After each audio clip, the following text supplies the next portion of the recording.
One of the things that we've had in the press very, very frequently lately is the two-pot system, and there's a lot being talked about it.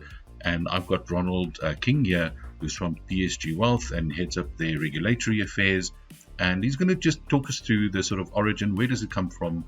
What's it all about, and what are the sort of pitfalls, pros and cons involved in the process? Ronald, good morning. Good day, Chris, and thank you for the opportunity.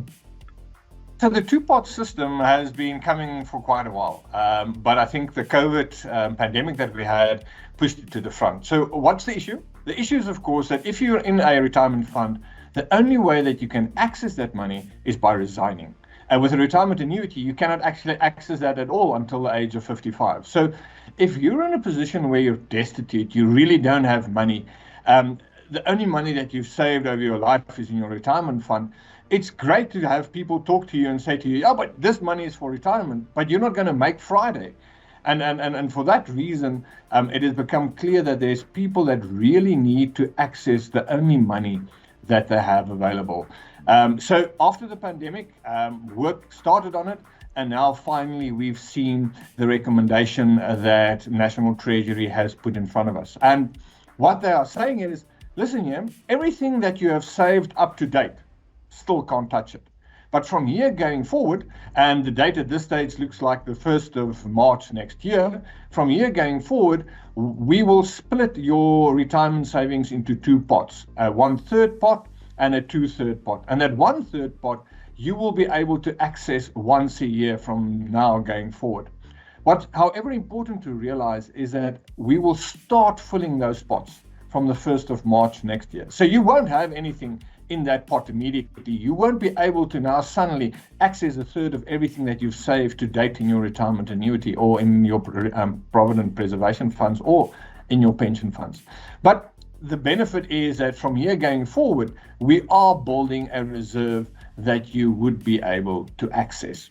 So unfortunately, not an immediate solution to the current problem from people that's just gone through the pandemic, but hopefully in the future, it will have some money in there that could assist.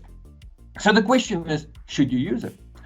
What's going to be the impact? Now, currently, as I said, the only way for people to access those funds is by way of resignation. And what we've seen, and it's something that in my previous life I got involved in quite a lot, is that people did their December resignations. And then in January, February, they came back and they reapplied for their positions and hoped that they would get their jobs. And then, of course, with the current situation, with our unemployment problems, that is now an issue. So people have started using their retirement funds as a short-term savings product, resigning every year to access it. What we have found and what the research has shown is that if we make it possible for people to access a part of their retirement funds, they might well end up with more money in retirement. So this is not necessarily going to be a bad thing. It might actually be that, and the stats are talking about 71% of people will be saving more for retirement when they can access 1/3 of their money going forward. So hopefully that will help. Because one of the issues is that if you start using this money, you are, of course, solving a short-term problem by using your long-term savings for it. And we already have such a small percentage of people really being able to retire with the necessary funds. So if we can be in a position where people save more for retirement, and if this is actually going to result in people saving more for retirement, it's going to be great. But a last warning maybe to people when they consider this, be very, very careful to access this money. Do not now, because of the fact that you're going to have this ability in the future, don't just use it.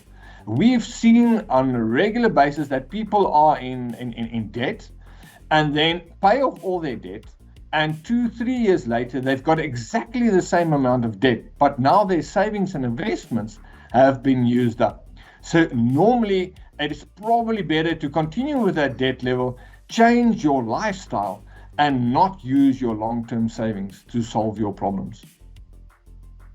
Excellent. Yeah, very useful tips, Ronald. Thank you very much. I think, and also important that this gets communicated to people in as many ways as possible so that they understand, the impact. I think it's a really important message. Very interesting. Thank you very much for your time. Really appreciate it. And take care. We'll chat soon. Thank you.